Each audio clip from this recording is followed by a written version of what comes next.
मुख्यमंत्री माझी लाडकी बहीण योजनेअंतर्गत जून 2026 पर्यंत तब्बल 92 लाख अपात्र लाभार्थ्यांच्या खात्यात 9,605 कोटी रुपये वितरित झाल्याचा दावा राष्ट्रवादी काँग्रेस शरदचंद्र पवार पक्षाचे ज्येष्ठ नेते जयंत पाटील यांनी केलाय। ई-केवायसी, उत्पन्न मर्यादा आणि इतर निकषांकडे दुर्लक्ष करून हप्ते कसे देण्यात आले असा सवाल त्यांनी उपस्थित केला। दरम्यान पडताळणीनंतर सक्रिय लाभार्थ्यांची संख्या 2.48 कोटीवरून 1.65 कोटींवर आली आहे। जुलै महिन्याचा हप्ता कधी खात्यात जमा होणार याकडे आता लाभार्थी महिलांचं लक्ष लागलंय।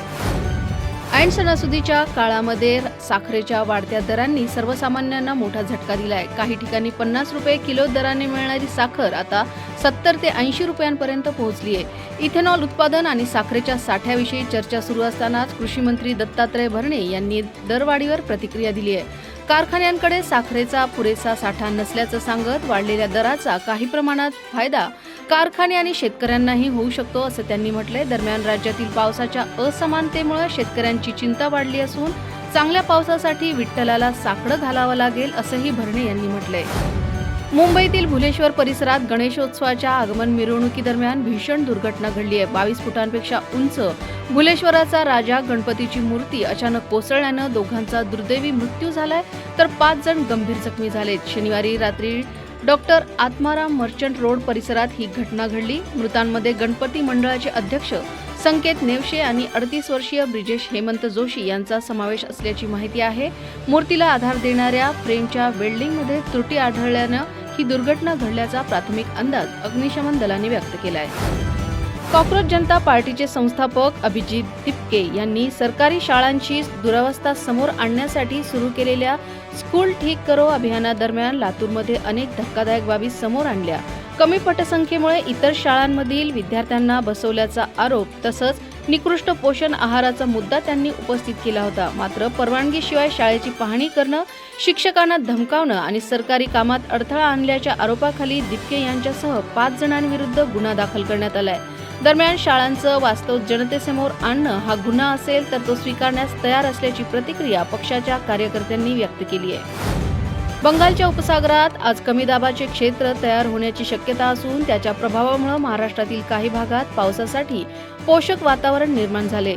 हवामान विभागानं गोंदिया जिल्ह्यात जोरदार पावसाची शक्यता वर्तवत येलो अलर्ट जारी केलाय तर धुळे, जळगाव आणि नाशिक जिल्ह्यात विजांच्या कडकडाटासह पावसाचा अंदाज आहे। उर्वरित राज्यात ढगाळ वातावरणासह तुरळक ठिकाणी हलक्या सरी पडण्याची शक्यता आहे। बंगालच्या उपसागरातील नव्या हवामान प्रणालीच्या वाटचालीवर पुढील काही दिवसातील पावसाचं चित्र अवलंबून राहणार आहे। दिशाभूल करणाऱ्या जाहिराती, खोटे दावे आणि लेबलिंग नियमांचे उल्लंघन केल्याप्रकरणी अन्न सुरक्षा आणि मानके प्राधिकरणानं प्रमुख कंपन्यांविरोधात कडक कारवाई केली आहे। नेस्ले इंडिया, पेप्सिको आणि कोका कोला इंडियासह विविध अन्न कंपन्यांना 150हून अधिक नोटिसा पाठवण्यात आल्या आहेत। तसंच काही ई-कॉमर्स आणि खाद्यसेवा कंपन्यांनाही नोटिसा धाडण्यात आल्यात। काही ठिकाणी परवानगी निलंबित किंवा रद्द करण्यात आल्याचं सांगण्यात येतंय। नोटिसा मिळाल्यानंतर अनेक कंपन्यांनी सुधारणात्मक पावले उचलण्यास सुरुवात केली असल्याचं सांगण्यात येतंय। बंगालच्या उपसागरात पारादीप बंदरातून लोह खनिजाची पूड घेऊन निघालेला पनामा ध्वजांकित मालवाहू जहाज बुडाल्याची धक्कादायक घटना घडली आहे। ओडिशाच्या किनाऱ्यापासून सुमारे 240 सागर मैल दूर ही घटना घडली। जहाजावर 24 खलाशी असल्याची माहिती असून त्यांच्या सुरक्षिततेबाबत चिंता व्यक्त केली जाते। भारतीय तटरक्षक दल आणि नौदलानं शोध आणि बचाव मोहीम सुरू केली आहे। परिसरातील इतर जहाजांनाही सतर्क करण्यात आलंय। जहाज बुडण्याचं नेमकं कारण अजूनही समोर आलेलं नाही।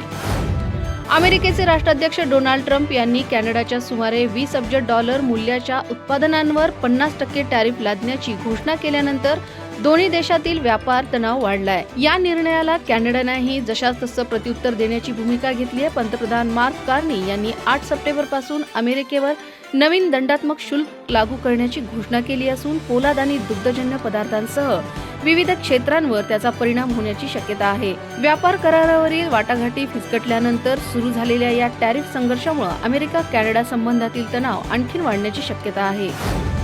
गॉल या ठिकाणी श्रीलंकेविरुद्धच्या पहिल्या कसोटीत भारतीय फिरकीपटूंनी दमदार कामगिरी केली। मानव सुथारने तब्बल 10 बळी घेतले तर रवींद्र जडेजाने 4 विकेट्स मिळवल्या। मात्र कुलदीप यादवला केवळ 1 बळी मिळवल्यानं कोलंबोतील दुसऱ्या कसोटीसाठी भारतीय संघात बदल होण्याची शक्यता आहे।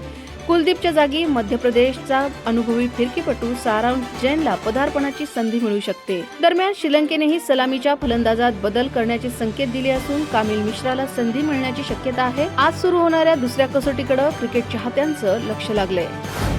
अभिनेत्री कंगना रनौत आणि तापसी पन्नू यांच्यातील जुना वाद पुन्हा एकदा उफाळून आलाय. एका कार्यक्रमात कंगनासोबतच्या वादाबाबत बोलताना तापसीने केलेल्या वक्तव्यावर कंगनाने सोशल मीडियावर संतप्त प्रतिक्रिया दिली आहे. तापसीने आपल्या संगोपन आणि दृष्टिकोनाबाबत अप्रत्यक्ष टिप्पणी केल्याचा आरोप करत कंगनाने तिला स्वस्त कॉपी म्हटलंय. एवढंच नाही तर तिने तापसीच्या आईवडिलांबाबतही सवाल उपस्थित केले. 2019 पासून सुरू असलेला दोघींमधील शाब्दिक संघर्ष तापसीच्या नव्या वक्तव्यामुळे पुन्हा चर्चेत आलाय.